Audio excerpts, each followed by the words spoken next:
Hello there, it's another Wednesday night, and I'm here with the Wednesday night news that comes with the extra touch. My Benue friend tells me of a saying which goes, when it is maize season, we talk about maize.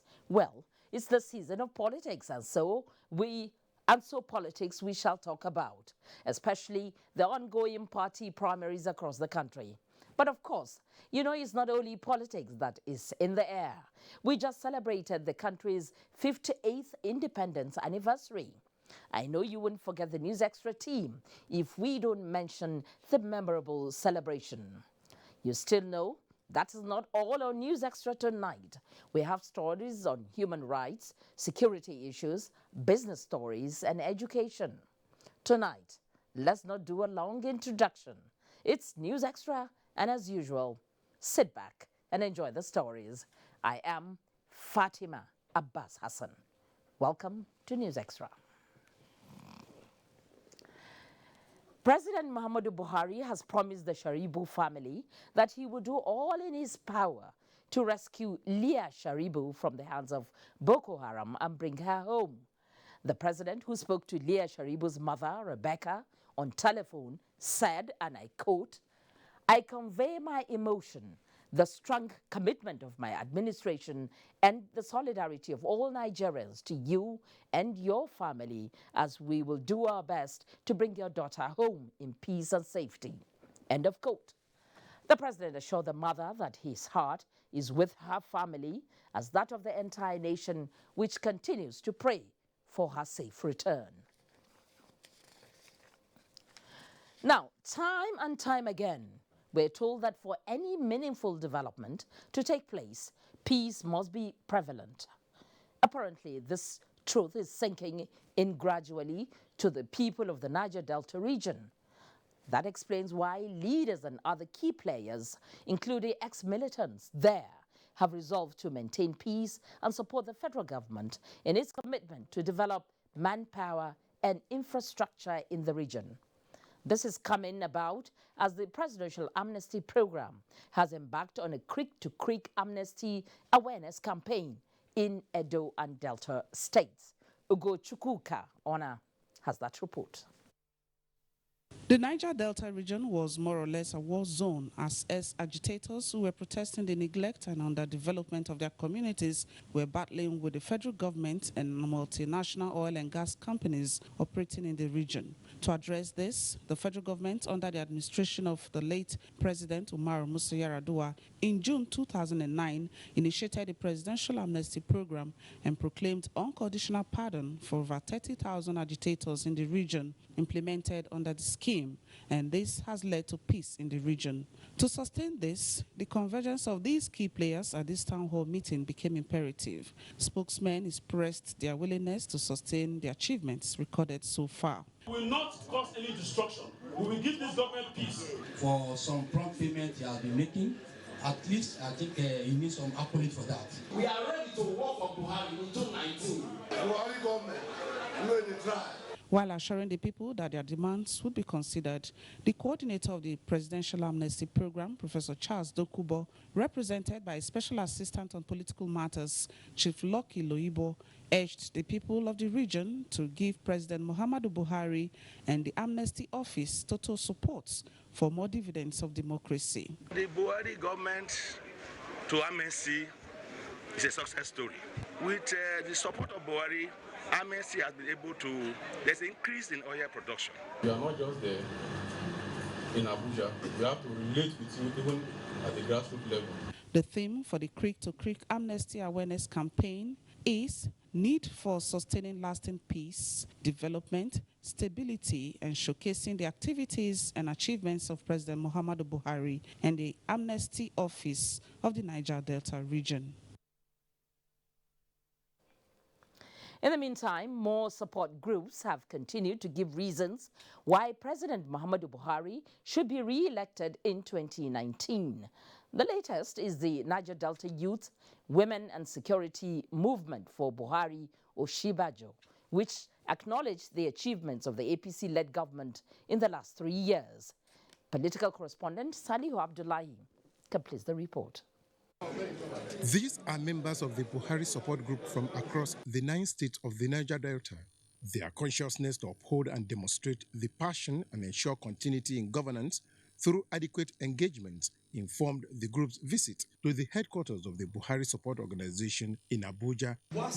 Ongoing infrastructural development across the country, especially in the Niger Delta, the social intervention programs, among others, the group says are key policies that are adding value and transforming human lives and developing the nation. Anybody attempted to clean up the Niger Delta?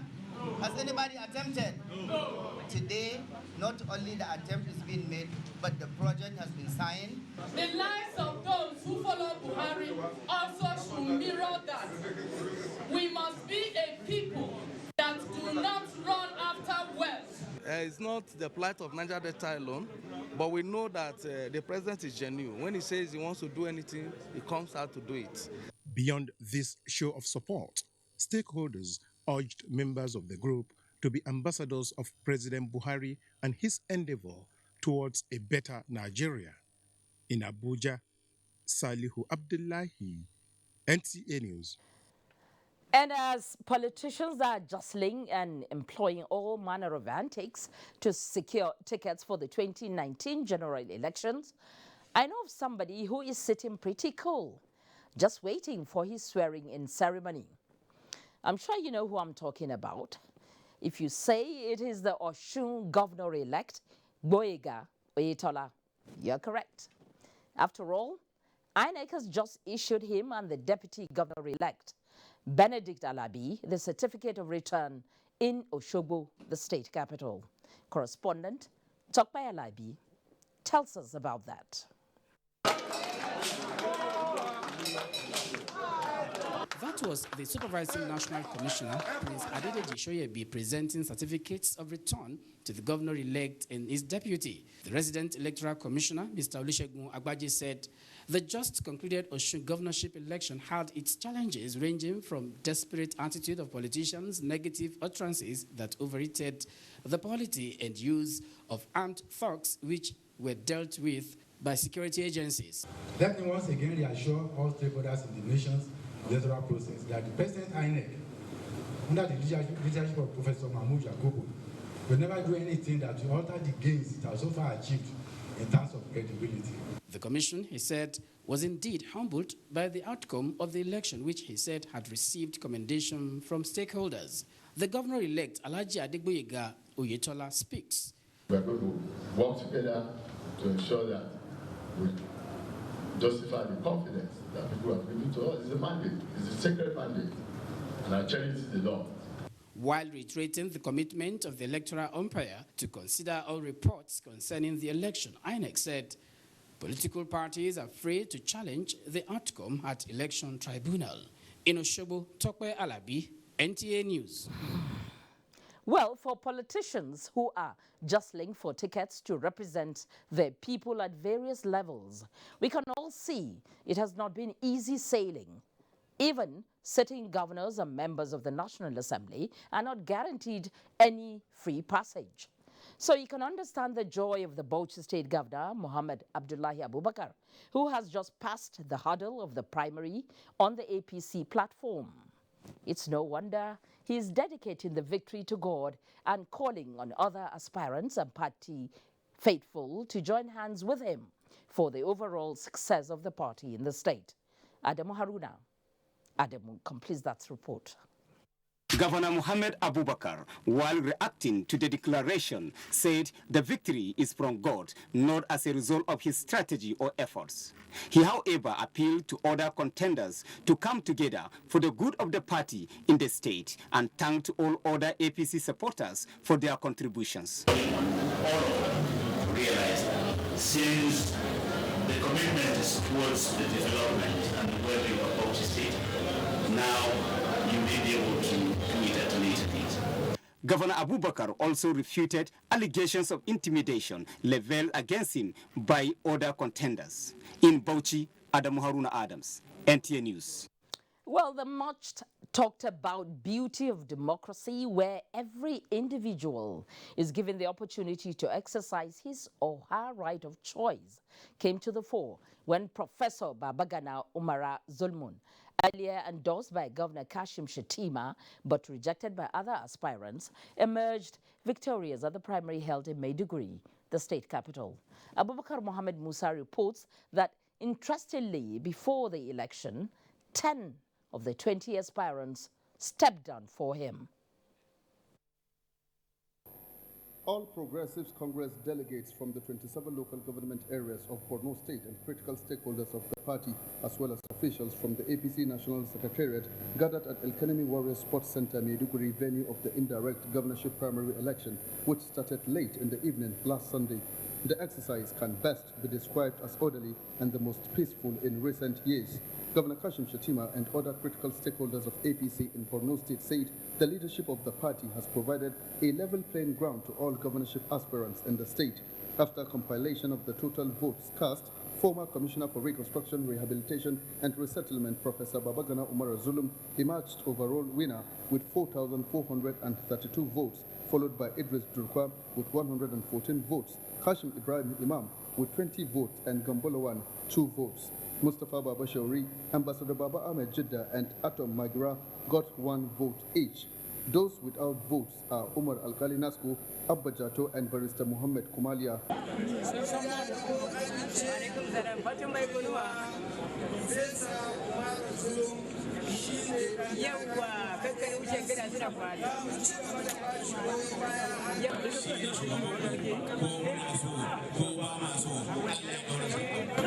Babagana Umar Zulum, in an acceptance remark, expressed gratitude to members of APC in the state for providing an enabling environment for governorship aspirants and assured to consolidate major achievements recorded by the present administration of Governor Kashim Shettima. In Maiduguri, Abubakar Mohammed Musa, NTA News. And from Maiduguri, the Borno state capital, we will take you to Lagos, where Babajide Sanwo-Olu has been declared winner of this All Progressives Congress governorship primary held in the state. The chairman of the Lagos APC Governorship Primary Committee, Clement Ebri, announced the results at a media briefing.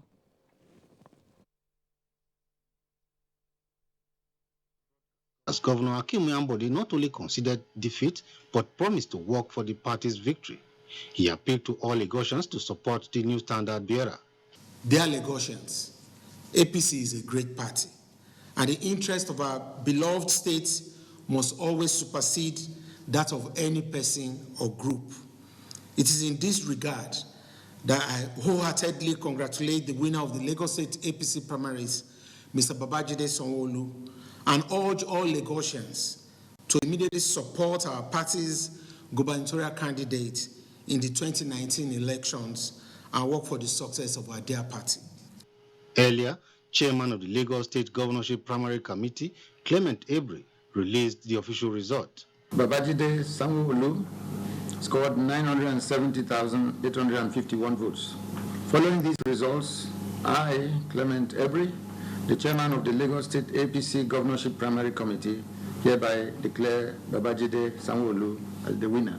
Lagos State APC Chairman Babatunde Balogun commended the party members in Lagos for their conduct during the primary. APC members in Lagos State showed a lesson, showed example to the whole country.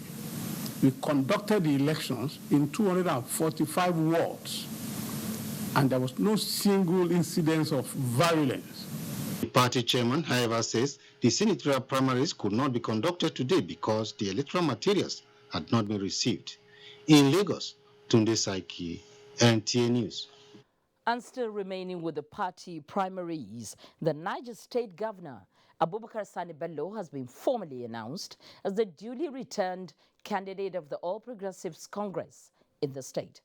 Chairman, Niger State APC governorship primary election, Lucky Imason, made this known to newsmen at the conclusion of the direct primary election. Dauda Mohammed was there and now reports. The chairman of the All Progressives Congress governorship primary election in Niger State and a former deputy governor of Edo State, Lucky Imason, said Though the incumbent governor, Abubakar Sani Bello, was unopposed in the primary, he polled 150,839 votes from members of the party. By the authority vested in me as the chairman of the All Progressive Congress 2080 governorship primary election held here in Niger State, 30th of September 2080, declare His Excellency Abubakar Sani Bello as returned unopposed with the number of votes earlier announced. The chairman of the 9-member APC governorship primary election also commended the conduct of the party members during the process. Also speaking, Niger State APC chairman Jibril Imam, while expressing his satisfaction with the process, added that the party is now poised to sweep away other parties in the state during the upcoming general elections. The All Progressives Congress in Niger State has over 300,000 registered members. In Mina, Dauda Mohammed, NTA News.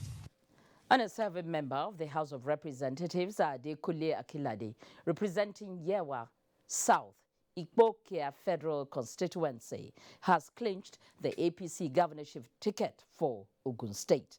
The APC chairman in the state, Daring Adebi, who announced the results of the primary held on Tuesday, said Akilade polled 190,987 votes to beat 5 other aspirants.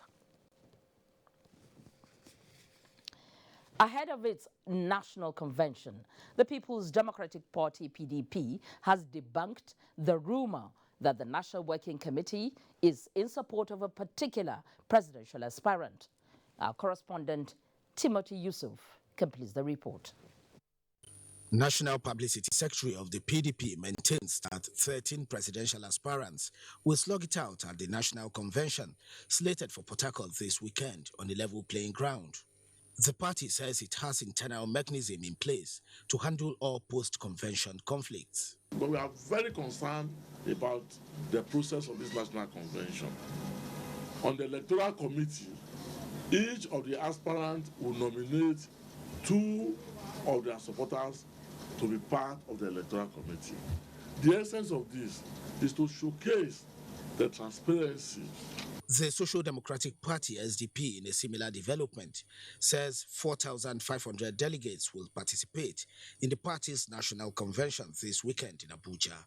4 major decisions will be taken, namely, A, ratification of the amended constitution of the party, B, approval of a new party logo and manifesto, C, ratification of new executive committee members, and D, the election of the presidential candidate of the party.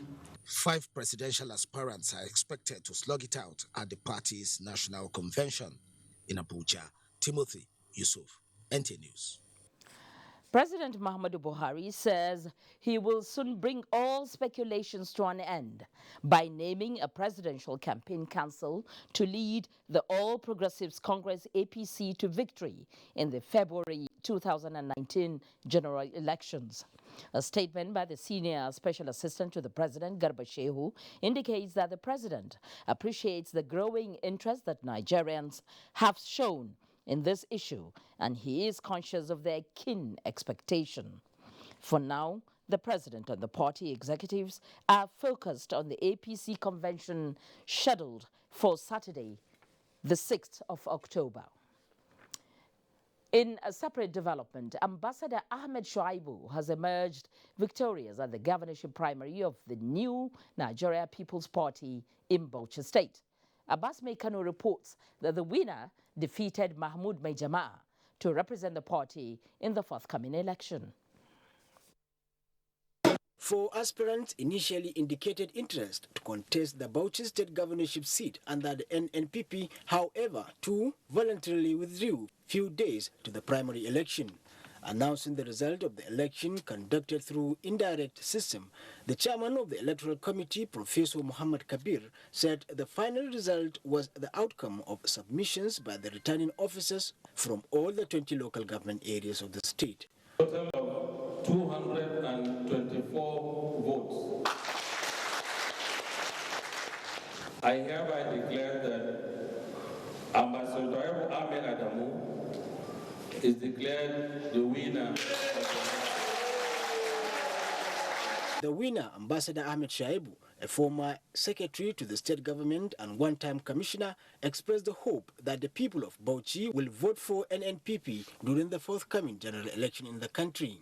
A burden has been laid on me to try and see how we can rescue our state from the hardship that our people are facing. This is what the party, Niger People's Party, came to Bauchi to do. This is the first time NNPP is contesting for governorship seat in the state. In Bauchi, Abbas Kano, NTA News. While parties are conducting their primaries, the political umpire INEC is preparing for the elections. It says it will no longer be business as usual for miscreants who indulge in ballot snatching, vote buying, and other electoral offences during the elections. This is because INEC says it has put in place a process for effective prosecution of electoral offenders.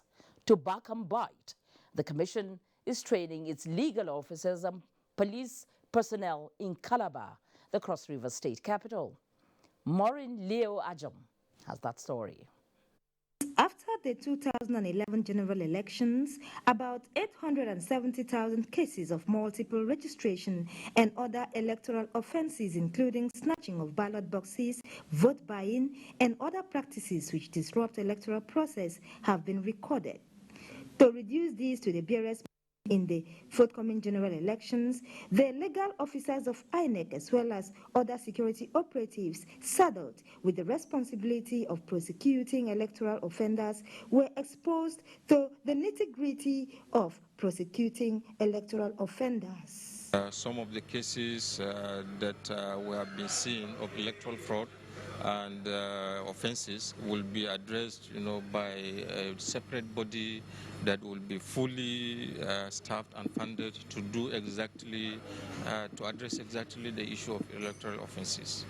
Participants at the training sued for improved synergy among the police officers and the INEC legal officials in order to render legal services that will deliver fair and credible elections in 2019 election and beyond. When people, are brazen and they engage in such impunity, and you don't prosecute them, then it gives a sort of leverage and encouragement to others to also commit crime. The training is also aimed at spelling out clearly the legal mechanisms for prosecution of electoral offenders.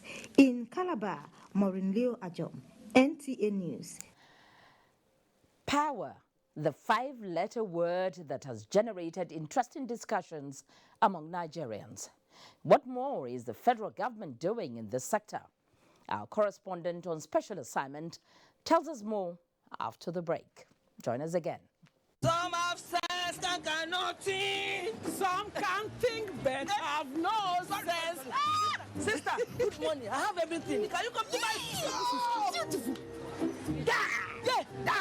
She's using my Kumago to take my customer. Totally. We'll do something. 50% discount. Hey! Thank you. Madam, please come inside.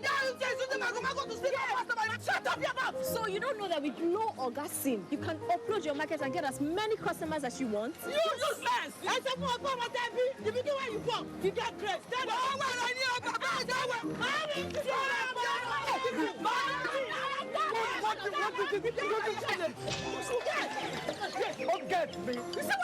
With Glow Oga SIM, enjoy 125% more data to get. Some have sense and cannot think. Some can't think but have no sense.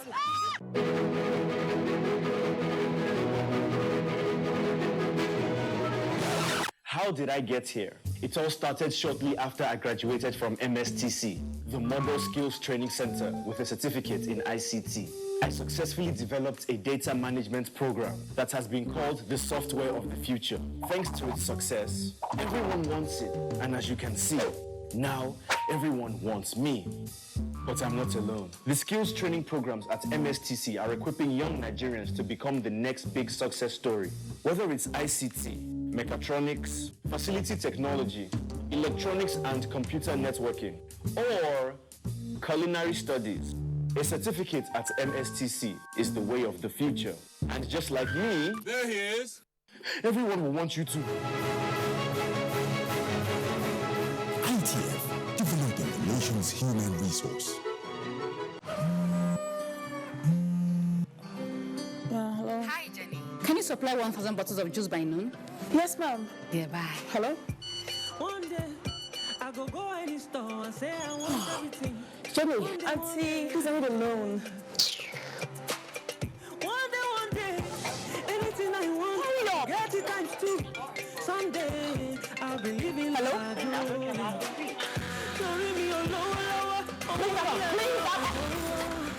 Because I'm not getting money, you downgrade me. The order is on the way. Are you an entrepreneur looking for financing to grow your business? I have good news for you. The Development Bank of Nigeria now provides sustainable financing through commercial banks, microfinance banks, and other financial institutions with repayment terms of up to 10 years. Please do remember, paying back your loan in good time will give you access to more loans. Development Bank of Nigeria, financing sustainable growth. What's inside this beautiful house?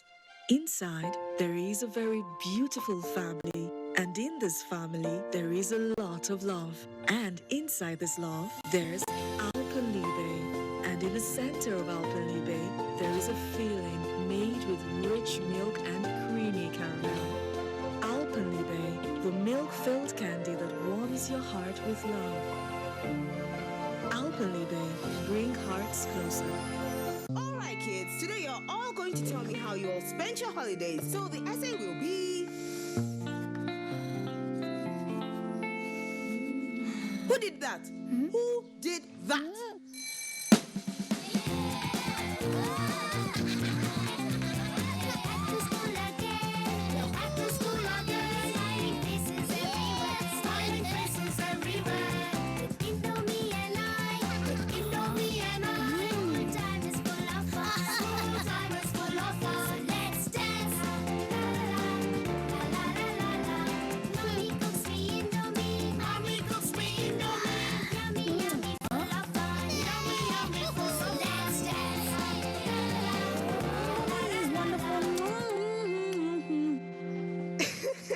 Share in the fun and excitement of the musical session with great tasting Indomie noodles. Hurry now and get yours. Indomie noodles, tasty nutrition, good for you. Fake news which is shared for malicious purposes is a danger to our peace and security in Nigeria.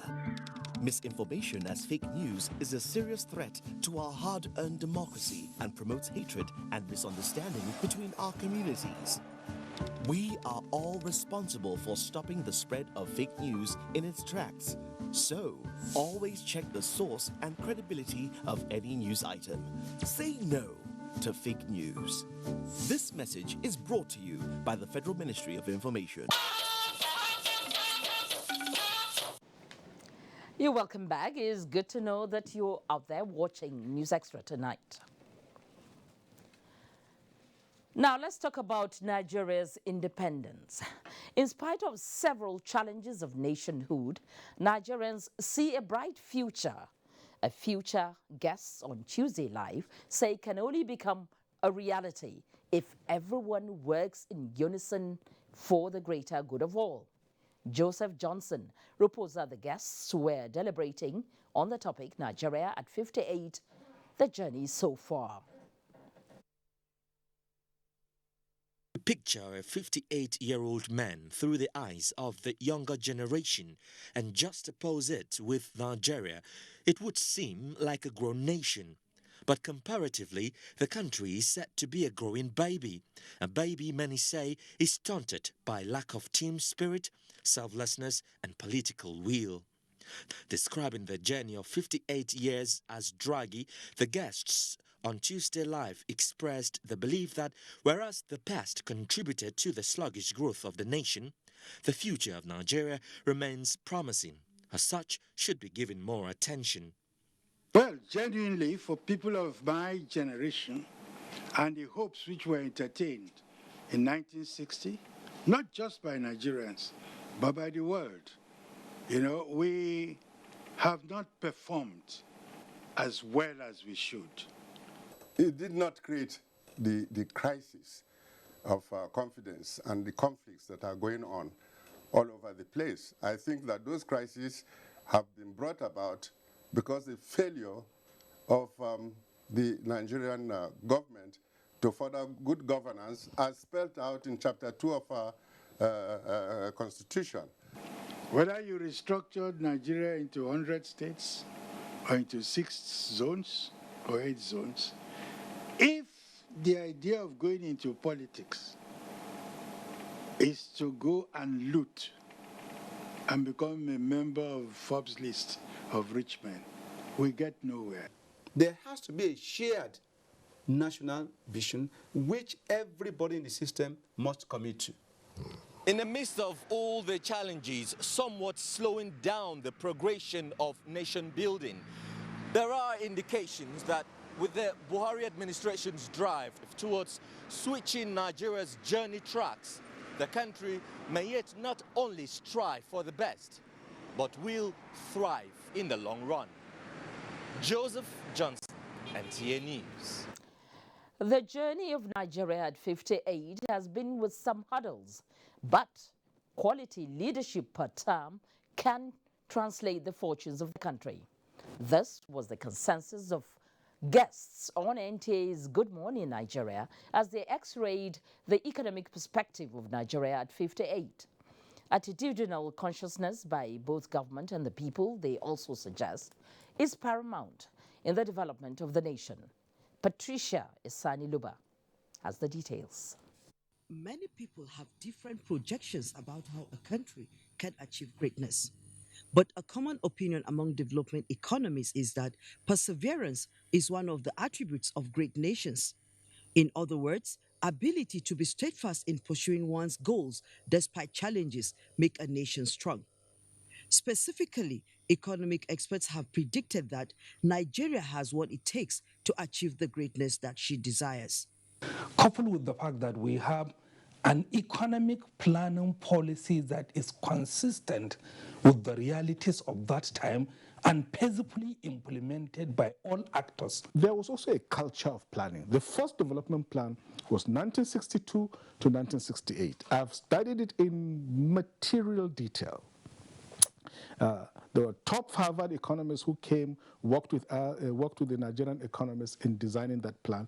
Now, with the advent of WTO and rule-based systems and tightening up of quality assurance and quality conformity assessment requirements, quality infrastructure is required for us to play as hard as we played in the 60s.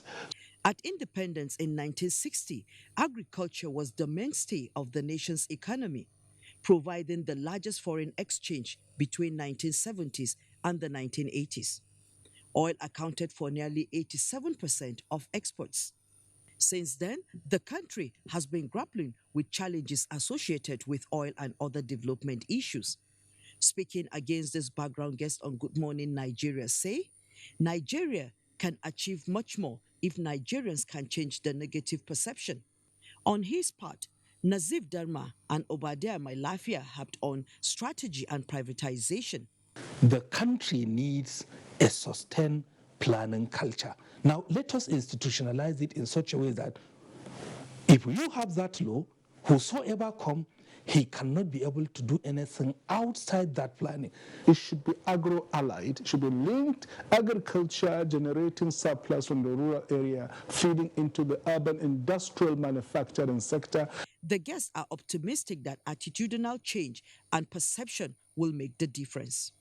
In Abuja, Patricia Isani-Luba, NTA News. Now, one of the most talked about key component for economic growth and development in Nigeria is the power sector. Well, this is no doubt understandable. Without going back on its promises, the Buhari administration is addressing fundamental challenges with the implementation of programs and policies aimed at improving the sector. Hamza Musa Makarfi, who has been following the developments, now reports. For these business owners, the test of electricity is entirely dependent on efficient and uninterrupted supply. On a larger scale, this need makes the difference towards stimulating.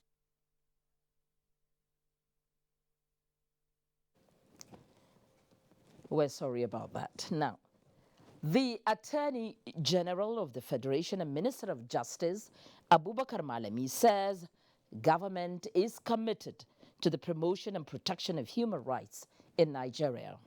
The Attorney General stated this in a message to the Northwest consultation on the Nation Action Plan held in Kaduna. Haman Jabani was there. The National Action Plan for the Promotion and Protection of Human Rights in Nigeria, which is for a period of 4 years on a short run and 10 years in the long run, is an audit of human rights situation in Nigeria with a view to identifying areas that need improvement. In his message, the Attorney General of the Federation and Minister of Justice, Abubakar Malami, said the consultation on the National Action Plan has become imperative in view of the Buhari administration's respect for the rule of law, democracy, and human rights. Your contribution to this document today will contribute in no small measure in setting a defined human rights agenda for Nigeria for the next couple of years. Executive Secretary, National Human Rights Commission, Tony Ojukwu, said the consultation was an opportunity to strengthen the synergy among key players and promote respect for human rights. It's one of the strategies which is meant at holding accountable those who violate human rights, to make sure that we put measures in place to make sure there's progressive improvement in human rights. There were presentations on the rights of women, child and young persons, civil and political rights, business and human rights, among others, at the forum. Hamad Jabani, NTA News. The Nigerian army says it will continue to dominate ungoverned forests and smoke out criminals taking refuge in such places across the country. The Chief of Army Staff, Lieutenant General Tukur Buratai, said this in a message at a battle inoculation for recruits of the Nigerian Army in Falgore Forest, Kano. Defense correspondent Ismail Musa witnessed the event. Falgore Forest is a vast ungoverned space that spans through Kano, Bauchi, Zamfara, and the Sambisa Forest in Borno State. Unlike the dreaded Sambisa Forest, Falgore is devoid of mines, but a safe haven for criminals. This is Falgore Forest in Kano State, a vast ecosystem that provides safe haven for criminals. In 2017, the Nigerian Army chased away criminals from the forest and converted the ground to a training field. This military inoculation is designed to expose the 77 regular intake of the Nigerian Army to real-time patrol, attack, withdrawal, multiple military tactics, and the counter-insurgency operation for the asymmetric warfare in the northeast. The training is also critical in the quest to kill the fear for battle in these recruits before the real battle. Addressing the 3,984 recruits for the year 2017, the Chief of Army Staff, Lieutenant General Tukur Buratai, charged them to remain responsive and disciplined after their graduation. Let be one that the Army High Command will not tolerate any act of cowardice in the face of adversary threat from any of you. The Speaker, House of Representatives Yakubu Dogara, represented by the Chief Whip, promised to ensure adequate funding for army operations. With what they are doing here, especially when I've seen how their trainees are undergoing and what other officials are going through, one can rightly say that no amount of resources will be too much for this organization. The event featured a medical outreach for the people of Falgore community. From Falgore Forest in Kano State, Ismail Musa, NTA News. And from Jos, the Plateau state capital, we are told that relative calm is gradually returning to the capital city after the weekend disturbances that led to the imposition of curfew in the metropolis. Caleb Guching has an update. Drive round the metropolis showed that business activities are gradually picking up. Our findings revealed that contrary to the stories we got in regards to the terminus area, shops were opened with owners in clusters, possibly discussing the happenings. Banks were also opened for business with ATM points witnessing few customers. Other areas visited were Old Bukru Park, Bauchi Road, Masalachin Juma Street, among others. Peace seems to be the recurring decimal on the lips of the people. To give peace a chance. If we continue like this, hunger is going to wipe all of us away. I want our leaders to make these people not to cause this thing again. NTN News also confirmed reliably that calm has also returned to most of the areas placed under the sit-at-home order. Meanwhile, Governor Lalong, who visited the areas affected in the disturbances, has called for calm, urging citizens to avoid taking the law into their hands. The governor, who also visited victims of the crisis on admission at the Bingham University Teaching Hospital and University of Jos, said government will deal decisively with perpetrators. Anybody will find behind it is going to be thoroughly investigated and also prosecuted. In Jos, Caleb Gochin, NTN News. Abi? There is something strange and sinister going on in a village just at the outskirts of the Abuja city center. There is an unknown eye infection that is causing blindness, especially among children. The community is known as Ruga, and the residents are asking government to rescue them before they all go blind. Patricia Philip Bedai visited the community, and this is what she brought back. Ruga, a remote settlement located along the airport road, Abuja, has a growing population of about 10,000 people who are mostly farmers and traders. They have a number of life challenges, ranging from lack of adequate education and social amenities. Most pressing of the needs this time is the urgent need to address a yet to be identified disease that is causing blindness, especially among the children, though some members of the community have attributed the disease to poor sanitation and possibly the source of water. According to the residents of the community, more than 15 children are going blind due to the unknown eye infection. According to the residents of this community, this is the major water supply that is serving Ruga community. We noticed some with scabies, and we also noticed some that has things coming out from their eyes. Apart from the blindness we are talking about, there's other skin problems that we notice in these children. A lot of problems because of this water. Like me, if I brought it, I will even find a treatment to treat it. But even right now, our people doesn't care about that one. They don't have education on that one. They are calling on relevant authorities to look into their plight and alleviate their sufferings.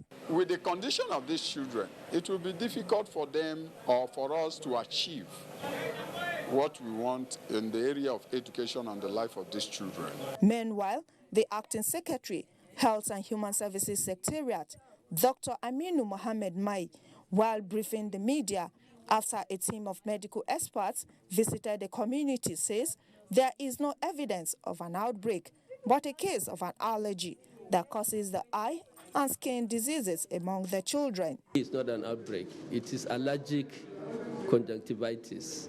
The eyes are reacting to something in the environment. So if the eyes get swollen, they get red, it brings out fluids, and the treatment is very easy, and they've been providing that treatment. What we need to do is to focus on what is the reason for the allergy. He, however, assures that the ICT administration will look into the issue of potable water in the community. In Abuja, Patricia Philip Bedai, NTA News. Thank you, Patricia. The Ruga community situation really calls for urgent attention. Now, all is set for the 6th Triennial Delegates Conference of the Nigerian Union of Journalists, NUJ, scheduled to hold in Abeokuta from Thursday, the 4th of October to Saturday, the 6th. Shagu Lawali reports that 908 delegates are expected to participate.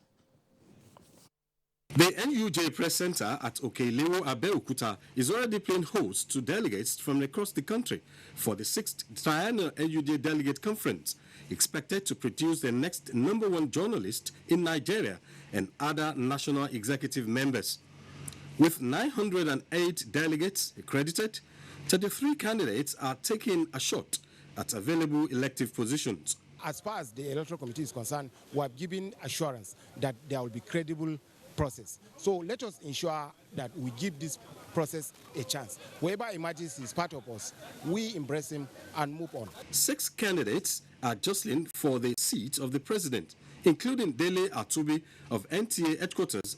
It is important that we should tell ourselves the bitter truth that in this delegate conference, many things will come up, especially the way to advance the cause of journalists in this country and the way to make the NUJ great again.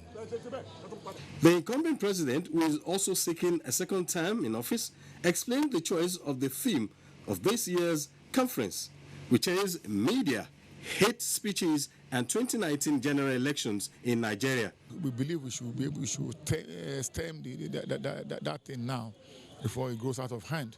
And that's why we want to focus attention on it and to enjoin journalists to be wary of people who want to use journalism and journalists to propagate hate speech and thereby causing a crisis and trouble in the polity. As part of his consultations, Comrade Dele Atubi visited some of the veteran journalists in Abeokuta to pay respect to them while seeking their counsel. In Abeokuta, Shegun Lawole, NTA News. Many thanks, Shegun. Now, do you know that anything and everything is possible if you give it a try?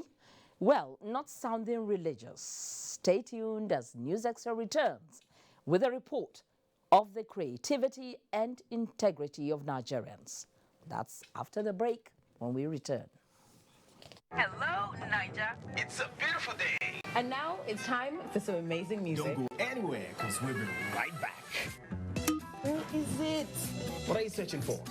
With Glow Yakata, for every recharge, they'll give you 22 times the amount to call all the networks.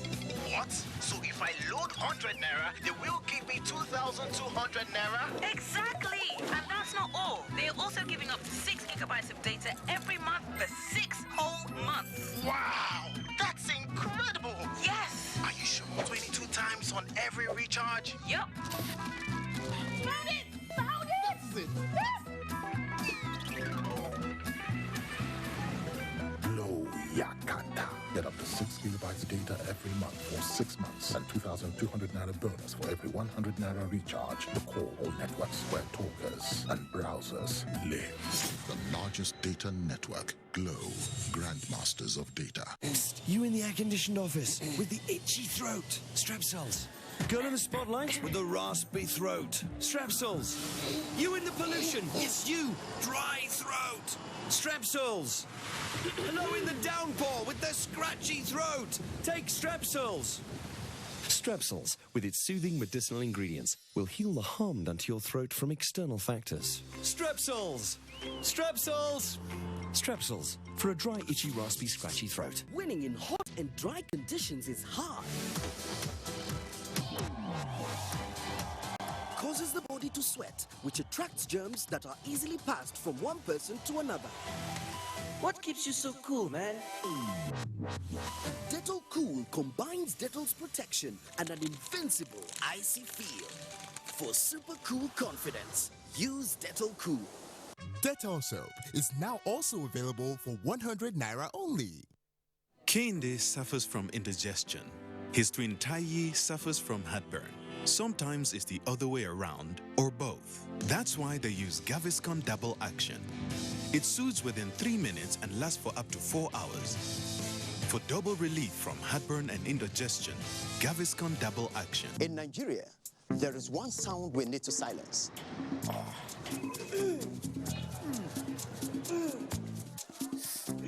So let's silence toothache before it starts with Oral-B All-Round Protection. Its advanced technology helps prevent both tooth holes and gum problems that can lead to tooth loss. It strengthens your teeth, giving them all-round protection. Because the only sound we really want to hear is that of our future. For healthier, stronger teeth in 1 week.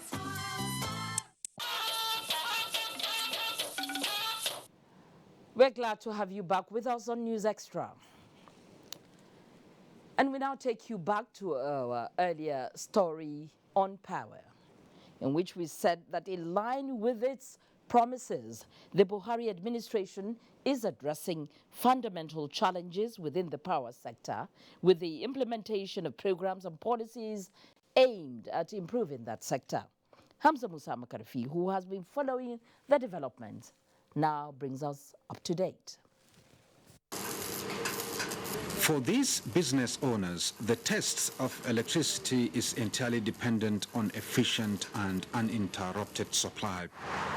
On a larger scale, this need makes the difference towards stimulating the economy and well-being of the people. And so, with resources and committed people, the Buhari administration has gone to work in the power sector to unravel the challenges and mitigate the effects for economic growth and development. Understand also that policies take time to have effect. Guided by an approved sector recovery programs, more projects have either been completed or ongoing in parts of the country across transmission and distribution assets. Similarly, government has approved 701 billion naira as payment assurance guarantee to enable generation companies address funding gaps arising from the volatility of the electricity market. So it was very proactive, so we are now able to pay the gas companies. We have stabilized the grid and achieved certain frequency. We have attracted the largest investment in transmission that has never been attracted before, $1.57 billion, and we are implementing a transmission expansion program that's seeking to put N-1 capacity all over the country. Government is working on the completion of Dadin-Kowa, Zingeru, Kashimbila, and Gurara hydropower plants. Similarly, concession has been approved to the private sector for 6 abandoned dams to build, operate, and transfer. The most important thing is that there is still excitement about the opportunities in Nigeria, and foreign investors are willing to come and invest in the power sector. But there is a greater prospect for the construction of the 3,050 megawatts Mambila hydroelectricity project. It's quite the biggest initiative and support that any government has shown for power projects in Nigeria. In order to secure the support of the states in driving changes in the power sector, a number of action plans on investment opportunities and guidelines, renewables and energy efficiency have been put forward. It will encourage industrial development. It will encourage commercial activities. While it is work in progress, stakeholders say there are challenges, including poor network, metering, estimated billing, losses in revenue collection and remittance at the distribution value chain. Yesterday, we don't get light, and today we get light. As Nigerians continue to seek for a better deal, distribution companies who have reported a burden of 1.3 trillion naira on their financial books arising from tariff gaps in the system are also demanding stakeholders to pay for what they consume to keep the sector working. From Lafia, Hamza Musa Makarfi, NTA News. With about 20 months of import cover in foreign reserves, which is above the international standard, the Central Bank of Nigeria has dismissed any panic in Nigeria's financial system. Governor of the Apex Bank announced this at the ongoing Abuja International Trade Fair. Vivian Idepefo has more on that. The special day at the fair provided an opportunity for the public to receive first-hand information and clarification on areas of concern and current financial status of the country, especially as it regards accessing support for export by micro, small and medium enterprises. Central Bank Governor Godwin Emefiele, represented by the Director Corporate Communication, Isaac Okorafor, explained that the global squeeze on emerging markets driven by interest rate hike in the United States has not negatively affected Nigeria due to adequate buffer to defend the naira. The CBN reiterated its commitment to economic diversification and national food sufficiency in its regulatory role to promote financial intermediation and inclusion. We want to assure you that we will continue to do our best to ensure that all those who need financing to be able to produce and make our economy grow will receive finance. In the area of development finance, CBN has ensured the supply of finance to various sectors of the economy, which has promoted the growth of the economy in a holistic manner, making development, welfare improvement to proceed at a faster rate. Apart from intervention schemes for the development of micro, small and medium enterprises, the CBN cleared the air on Polaris Bank, which it says has fully complied with regulations guiding commercial banks in Nigeria. In Abuja, Vivian Idekpefo, NTA News. Well, self-reliance is said to be the best way to get independence.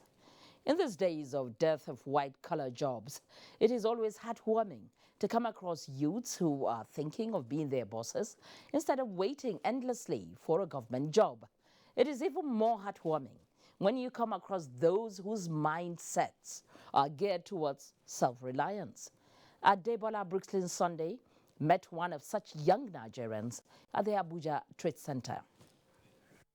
A greater population of Nigerians are youths, and the rate at which universities and other institutions turn out graduates is obviously far higher than the available job opportunities. The presence of this crowd watching the display of the prototype machine built by the young inventor Ismaila Surajo also attracted the attention of NTA News. Ismaila Surajo is 22 years old. He did not attend any higher institution in Nigeria or outside the country, but he's been able to design and construct this mini tractor, block molding machine, grader, excavator, and even a dump truck. Ismaila, can you tell me how you came about the design and construction of this equipment? And I designed one car with carton as a craft. My friend asked, let me do it for them. And I did it for them, then I bought it 20 naira. From there I said, wow, with this idea I can make money. If supported, Ismaila said he has what it takes to commercialize his products. I'm ready to help others, to share it with my friend in Nigeria. We Nigerian, I'm ready to share for them, to share my talent that God has given to me. In line with the present administration's economic diversification policy, especially in agriculture, President, Abuja Chamber of Commerce and Industry, Adetokunbo Kayode, who discovered Ismaila, decided to be his mentor. The minister talked about food processing standardization. We hand it over to him. He will think about what to do and will help us to standardize, help us to preserve, help us to package, help us to make our agriculture a value chain. Adetokunbo Kayode also spoke on youth unemployment, which over the years has been affecting the economy and also creating the avenue for exploitation of idle youths by some selfish people. Because of life and opportunity, you want to take the easiest way by lending yourself as a muscle and a talk. But the truth is that everyone has a little talent.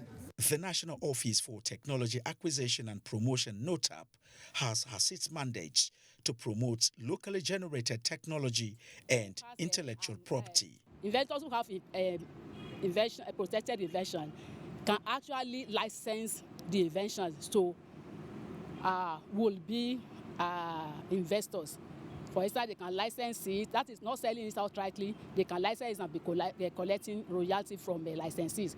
But no licensee will be ready to take up any license of an invention that is not patented because they will not be sure of the commercial viability.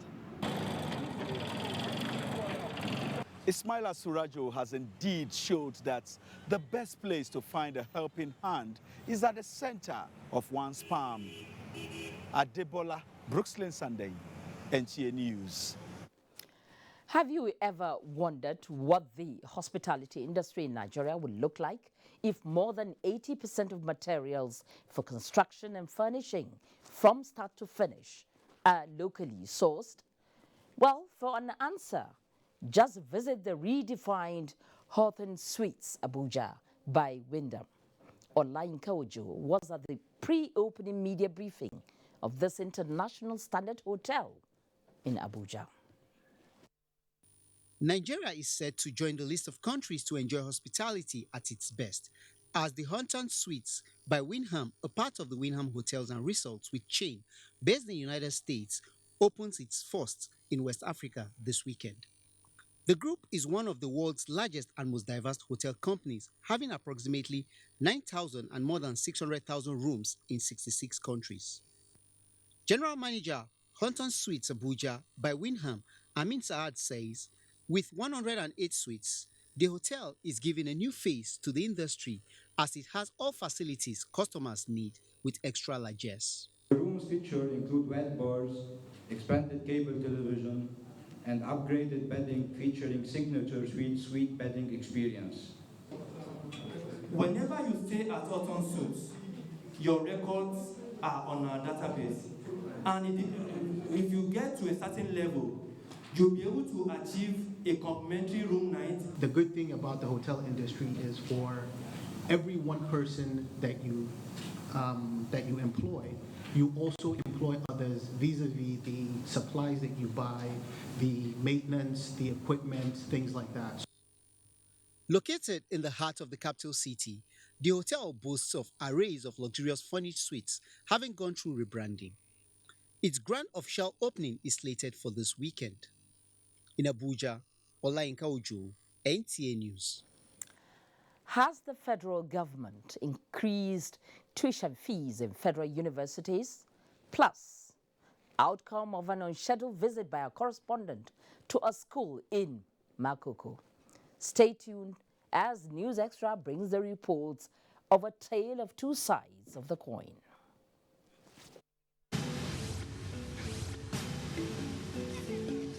When it comes to 30,000 naira, 30,000 naira to somebody is a million naira. I just applied online. I did not know anybody. I'm under carpenting. I was given saw, bar, tenant saw, hammer. Federal government is able to mobilize me by giving me one iPad to aid me in carrying out my exercise. So the money that was given to me, I was able to establish some little farm, and this building we are standing on. I also have goats that I train. But with the exception of the Empower, I've been able to do some little contribution that have actually helped me to put the money together and been able to service people. My thanks goes to the President, President Muhammadu Buhari, for this thing that he has done for the youth of Nigeria. So we are grateful.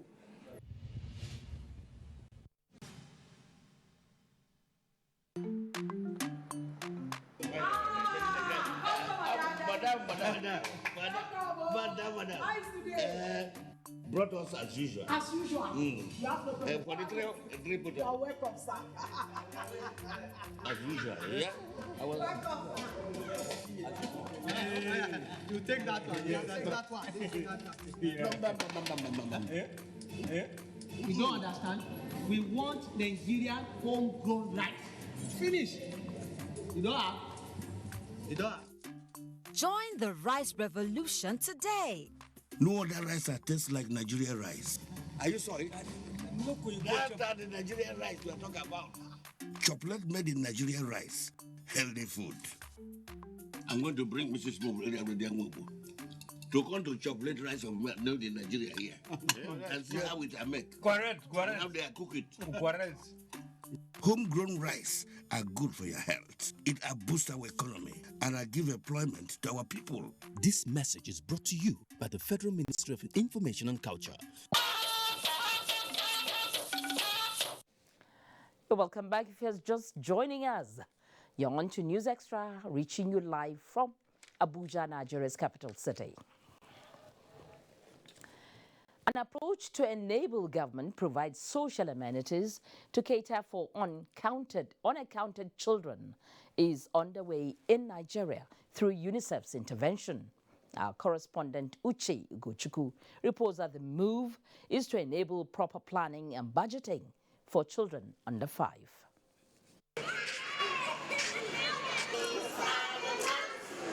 These are visibly happy pupils in a school in Abuja. The school authority has their names, ages and other vital information as their pupils. But then, research shows that governments may not be privy to their data due to the fact that 70% of Nigerian children are not registered at birth. The importance of knowing the age of a child is for us to be able to fix the child in the right class. So that is the area where the birth certificate works. Naturally, this situation has made planning for social amenities difficult. The scenario is more pronounced in rural areas where records are virtually non-existent. Tradition, ignorance, and inadequate birth registration personnel are other factors said to be responsible for low registration of children at birth. The DHS data as we have in Nigeria today shows that 30% of under 5 children are registered, meaning that if we are giving birth to 100 children, we're only registering 30 of them, and this is not good enough for national planning. The partnership between UNICEF and the Federal Child Rights Information Bureau is aimed at improving the narrative. There's going to be a renewed collaboration with the health centers so that we will train some of their personnel that will be engaged in birth registration. Until then, pupils such as this will continue to be seen, but without identity, rights, nor a future with expected benefits of citizenship due to lack of birth registration. Uche Ugochukwu, NTA News. Knowledge has always been the main factor driving the human race, as every advancement in history is propelled by knowledge. It is therefore not surprising or misplaced priority that the Nigerian Navy has established the Admiralty University to cater for the needs of its personnel and the public at large. Olajide Bello tells us about this citadel of learning. The Navy is synonymous with water, especially large bodies like oceans and seas. Occasionally, the Navy drop the paddle and walk on land, but then that is only temporary. Little wonder, then few eyebrows were raised when the Nigerian Navy established Admiralty University, a citadel of learning that is now in full operation in Delta State. The Navy at the time was looking for an opportunity where a lot of the facilities that it has, a lot of educational facilities that it has, whether those are schools or colleges or professional schools, they wanted to bring them, elevate what they were doing to a diploma level, to a degree level. And I think that vision of how the different educational activities of the Nigerian Navy, could be brought under one umbrella. This is what started the idea of the Admiralty University of Nigeria. The Navy, however, feels it has a corporate social responsibility to give back to the society. If you talk about programs we have like cybersecurity, forensic science, these are courses, these are fields that will define our future tomorrow, even starting today. These are the areas that we define jobs and business opportunities for tomorrow. And we're offering the programs right here. The other one, it has internationalization, very, very high on its agenda. So students can start with Admiralty University but can finish their degree abroad. Or they can transfer from abroad to the Admiralty University and continue and finish their degree. The partnership with foreign universities is expected to make the Admiralty University a top institution in the near future.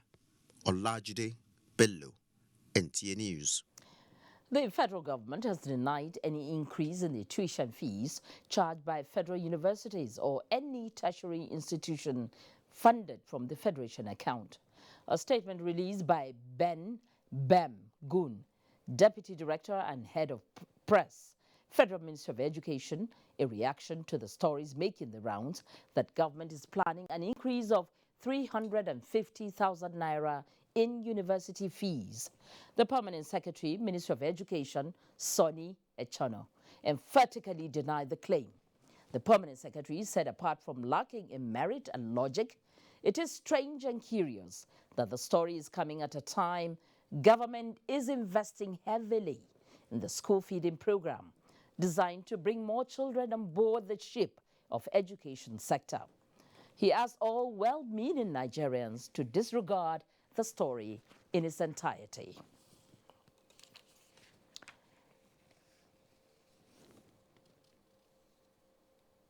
Education is one of the fundamental rights of the Nigerian child. While many children have access to education, facilities provided by the government or private school properties, others are not so lucky to have such facilities within proximity. Jane Ojukwu takes a look at the Makoko slum kids, a suburb of Yaba, Lagos, and their efforts to acquire Western education.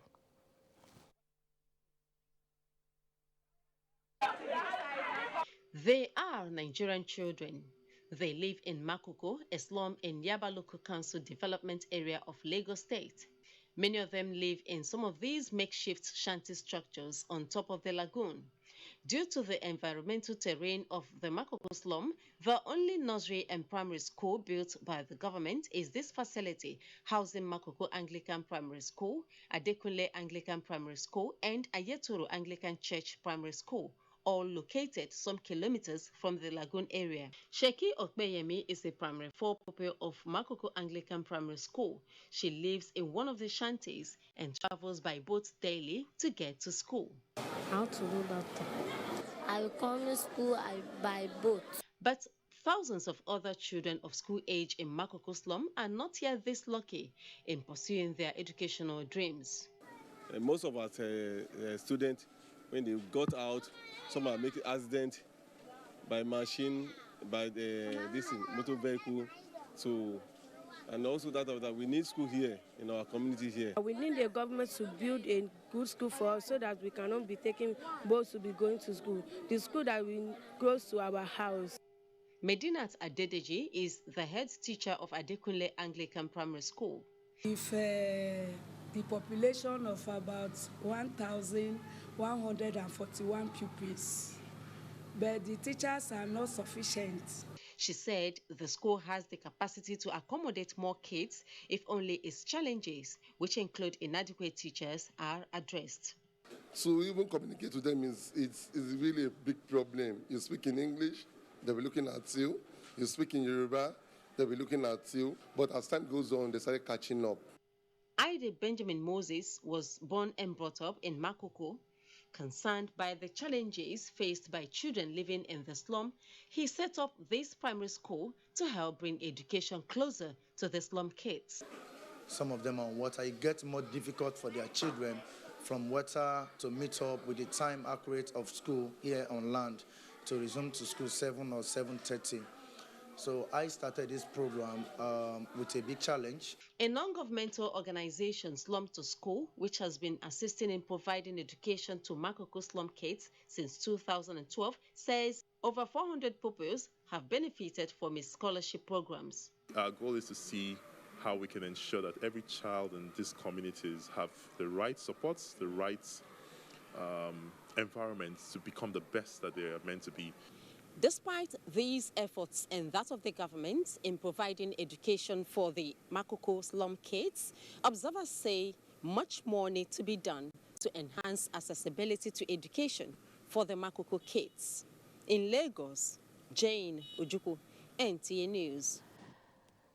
The conditional cash transfer program of the federal government is a stipend paid to the poor and vulnerable to assist them in surviving and possibly start a micro business to sustain themselves. For some 19,000 households in Kano, this support couldn't have come at a better time. Muhammad Rabiu Ali reports that they were paid the stipend for the month of June to July. These are some of the beneficiaries in Medobi local government area of Kano State shrilling and thanking President Muhammadu Buhari after receiving their 2 months' payment. The program cut across 15 local government areas in the state, and Medobi Center is the second largest with 1,445 beneficiaries. The payment process was characterized by screening of beneficiary, through identification of community and tag number. Today, payment is going on in Madobi, Kunchi, and Sanyawa, and we have everything is moving well. There is no violence, no any offset from the community. So, as you can see outside, the beneficiaries are enjoying. They have received this monthly stipend. They are praying to the federal government and the state government for more support. While addressing the beneficiaries to make judicious use of the money, the State Commissioner for Budget and Planning, Aisha Jafar Yusuf, says more dividend of democracy by Buhari administration is underway. We want them to use this money to have something doing so that when they have profit, that can help them to assist their children in going to school. The additional 25,000 which were enrolled will soon benefit from the program after validation. Muhammad Rabiu, NTA News. Central Bank Governor Godwin Emefiele advocates the adoption of risk-focused and rule-based regulatory framework as panacea to stabilize the banking sector, just as the Nigeria Stock Exchange continues its losing streak midweek. Let's now join Abolade Salami for details of these and more in our business news segment.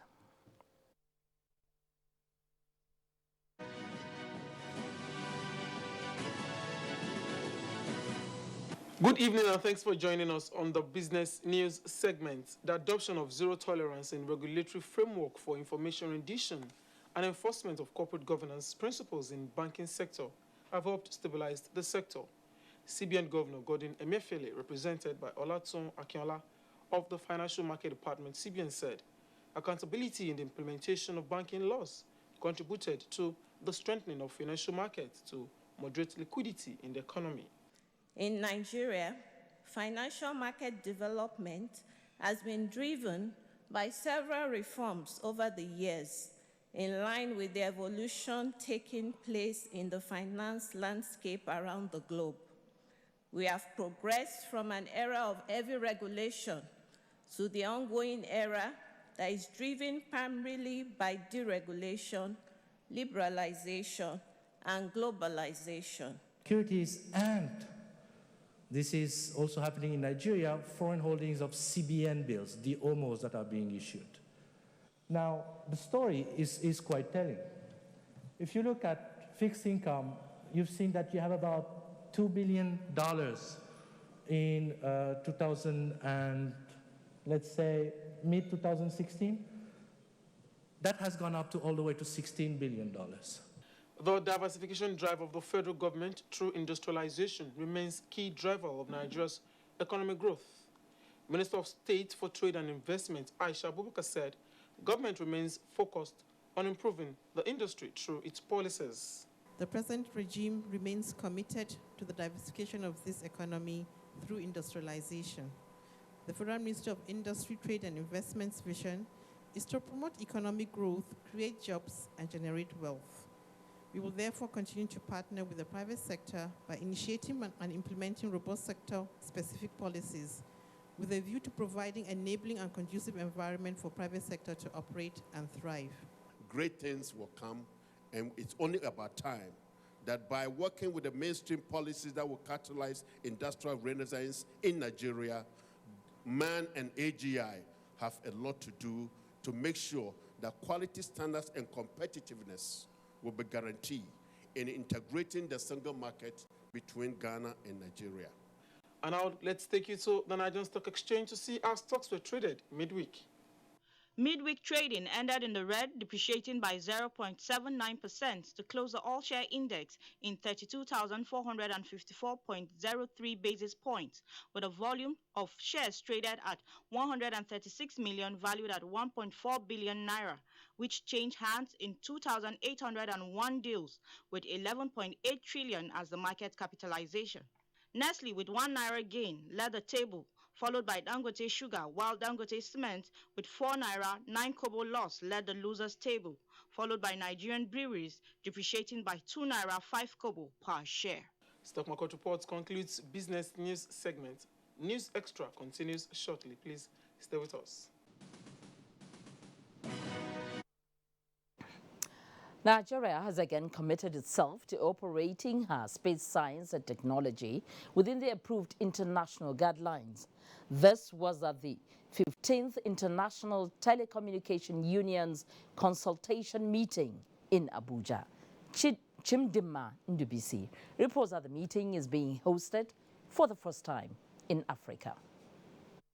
Nigerian communications satellite, NIGCOMSAT, is the space science and technology run by Nigeria to provide telecommunication, broadcast and navigational overlay services. Our collaboration between NIGCOMSAT and the Defense Space Administration sees the provision of cyber and security services for national development. This makes the country a front-runner in space technology in Africa, explaining why Nigeria is hosting the 15th International Telecommunication Union consultation meeting, the first by an African country.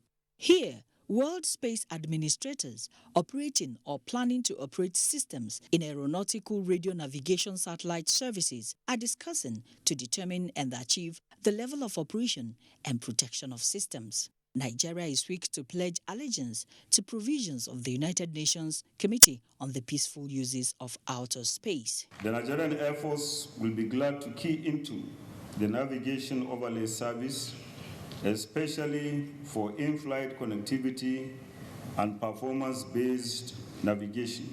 Our space programs is completely for non-aggression.